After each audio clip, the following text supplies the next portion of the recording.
Now, one of the biggest things that a lot of people like to deny, especially women like to deny when it comes to a biblical marriage, is submission.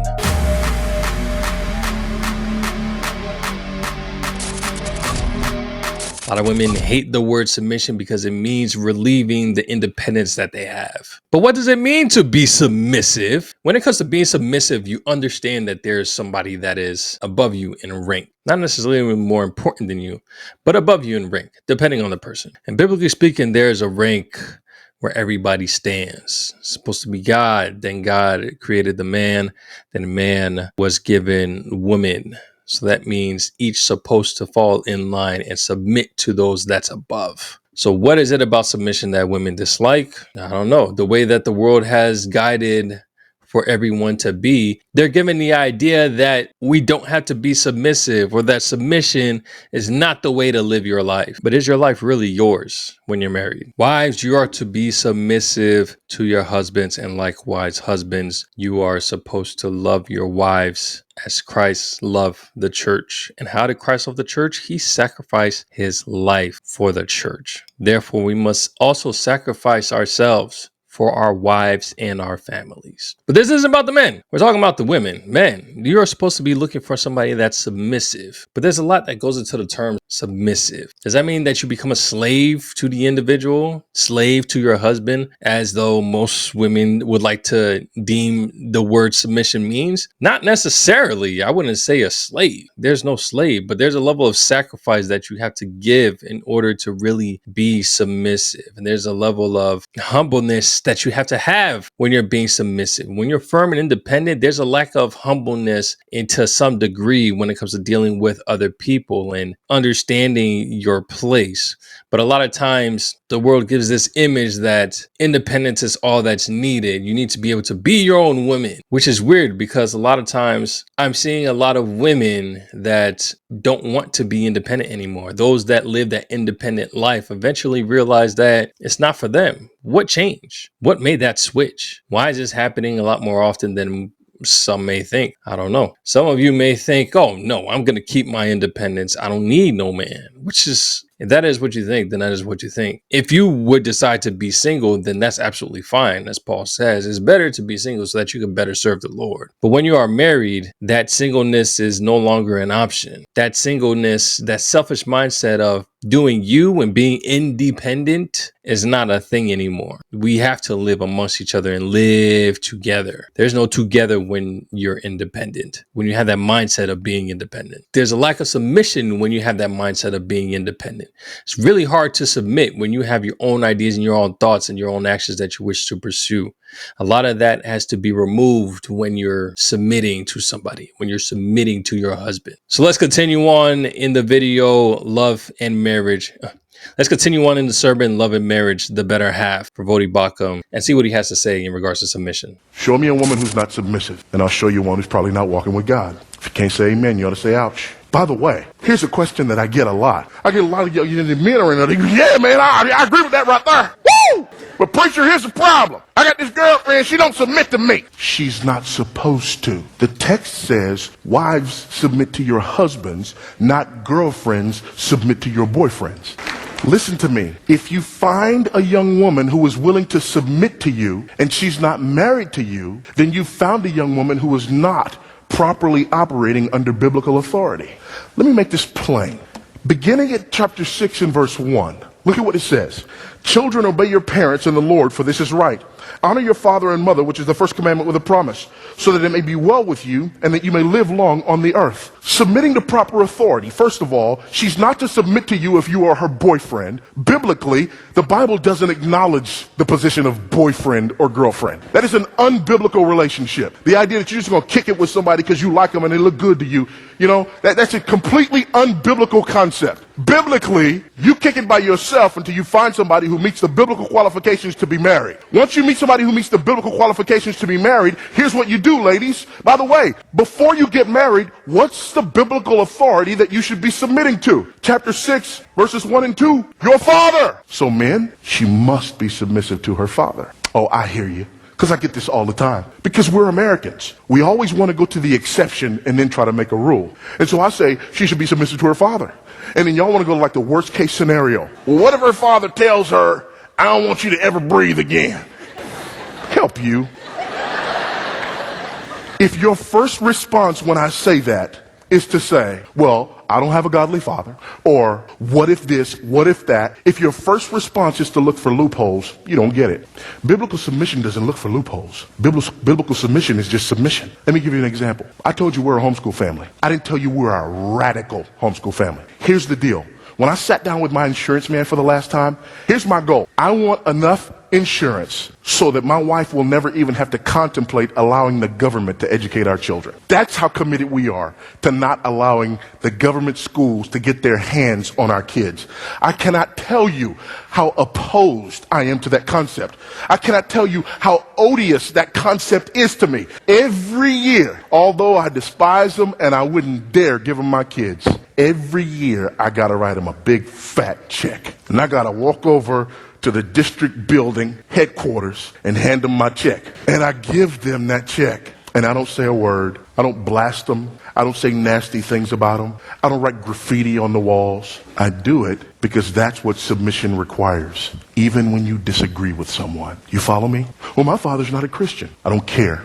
He's your father. You honor him. You respect him. Men, you run into a woman who is not submissive to parental authority. You have just run into a woman who will not be submissive in marriage. Because the first thing she's going to look for is an opportunity to say that you're not quite doing what you're supposed to be doing. Therefore, she's not going to render what the Bible says she's to render. Trust me on this one. Let me give you another scenario. People ask me about this all the time. Young men and young women, and they're so in love, and it's college time, and he's off at college over here, and she's supposed to be going to college over there, and she wants to go over college where he is, and the parents are saying, no, we want you to college over here, and then she's trying to manipulate the parents so that she can get to college where he is because she loves him so much. Who do you submit to in that? Your mother and your father. Here's the deal. When you establish your family, what you are going to desire is the biblical model of children who are in submission to you as parents, right? But if the foundation upon which your marriage is built is you being disobedient and lacking submission to your parents, you're just like the sergeant who disrespects the lieutenant but expects the private to obey him. So the verses that he was referring to was in Ephesians 5, as that's the chapter of loving each other and understanding the concept of being a wife and a husband and what that means internally when you're making that commitment towards one another and how it relates to how the church is with Christ. Now, one of the important things that he had mentioned, especially when we're in relationships and we're not even in serious relationships, we need to understand this whole boyfriend and girlfriend thing. That's a thing that, like he said, isn't biblical. So when we expect for our boyfriends and our girlfriends to be a certain way and it breaks that kind of hierarchy that we have here, this is where we cause confusion, and this is where there's a breakdown in the relationships later on. The hierarchy should definitely be that as a woman, you should be following and respecting and honoring your father. There's been far too many times, and especially with this new generation coming up, that there's a lot of disrespect towards the parents, not following the parents' orders, kind of doing your own thing, following this whole boyfriend thing that has been going around. And it doesn't bode well. You end up in situations that you don't want to be in. You end up hurting a lot of people, mainly your family, because you end up in those situations that you don't want to be in.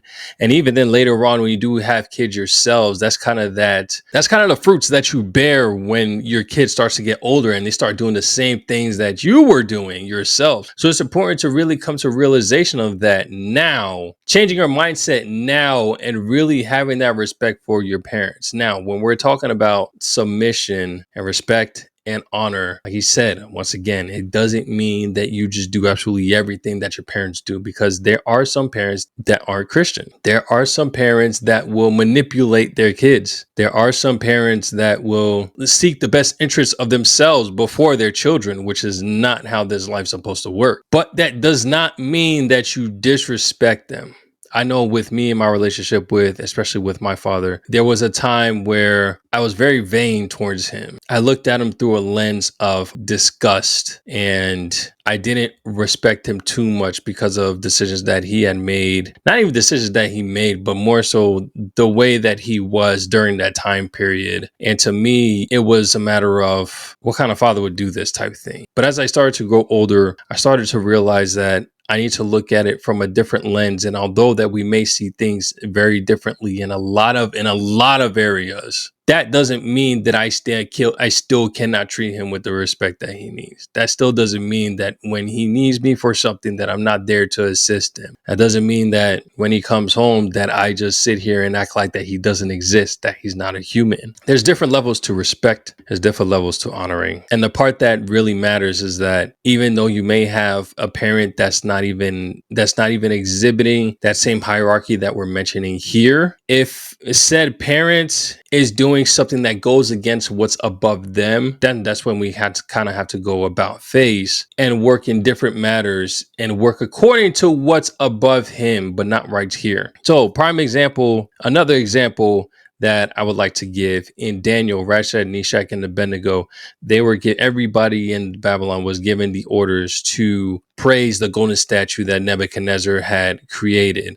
As soon as the horns and all the whistles and all that stuff was blown, you're supposed to face the statue, pray to the statue, give praise to the statue. Yes, the hierarchy was whoever was in charge, which up until that point, Shadrach, Meshach, and Abednego was listening to King Nebuchadnezzar and whatever was, because they were in their lands. That was who their king was at the time. The second that Nebuchadnezzar started to do things and try to get them and make demands that contradicted who was above him, which was God, that's when they're like, no, we're not doing this. This is what it means when we're talking about the hierarchy. This is what it means when we're talking about submission. They submitted to the rule of Nebuchadnezzar because they were living in Nebuchadnezzar's land and they were doing everything that they were supposed to, everything that they were commanded, until what Nebuchadnezzar was doing went against what was above Nebuchadnezzar, which was God. So same way, like in here, when you're looking for somebody to be suited, they shouldn't be submitting to everything that you're doing, everything that you say, but instead need to submit to the Father first. And then once you get married, that is when they come and submit to you. That's a whole can of worms in and of itself, but it's very,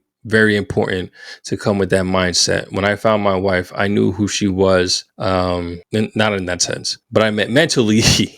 I knew who she was literally a couple of months into us talking, and she showed me that she submitted to her parents almost to a fault. But at the end of the day, the way that she was with her parents is the same way that we are living our lives with our children, in the same way that I want. And the way that she is with her parents is the same way that she's acting towards me. Now, was this intentional? No, but that's just the way that the relationship that you have with your parents, which is why it's important when you're a parent to have that relationship with your children, for them to submit to you, but understand that the submission is really out of reverence to you because this is the hierarchy. I know plenty of females who, when they were growing up, were very disrespectful to their parents. And now they're living a lifestyle to where now they have children and their children are doing the same thing that they are at a young age as well. Now, granted, is that going to be the case every time? No. But the idea is that we never learn. The individuals, some of those ladies still didn't learn. Sometimes they still be wilding out when it comes to their parents, or still disrespecting and saying this, that, and the third. And then when their kids are sitting there talking to them, they're just like,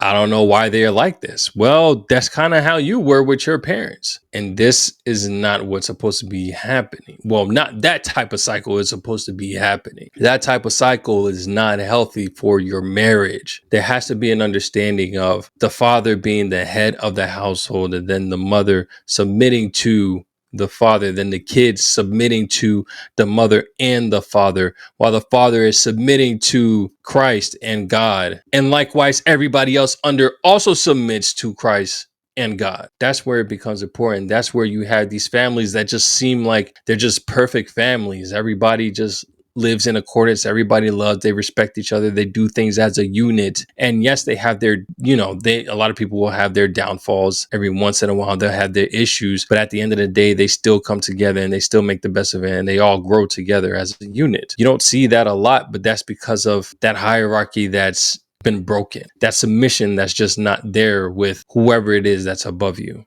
And it's important that it's exhibited, especially men. The thing is, when it comes to men, we have to understand our place in that hierarchy and make sure that we have a woman that also understands that place. Now, does that mean that the woman has to be perfect in understanding that? I think, now you guys put in the comment section what you think. I think that from a marriage perspective, or at least from an age perspective, when you're early on, there's still so much that you can learn in your walk in faith that maybe if you didn't get it at first, that you'll get it later. But the idea is that you are able to grow into that. Now, when you're older, when you're 30 and up, then we don't have time to be sitting here trying to figure things out. It's either you got it or you don't. Now, now that's being a little rude. Let me not say it's either you got it or you don't. It's either you got it or you're in the process of getting it and you're just working on it. But it can't be that you don't, because that's just going to cause a whole lot of headache for years and years to come. That there's no time for that.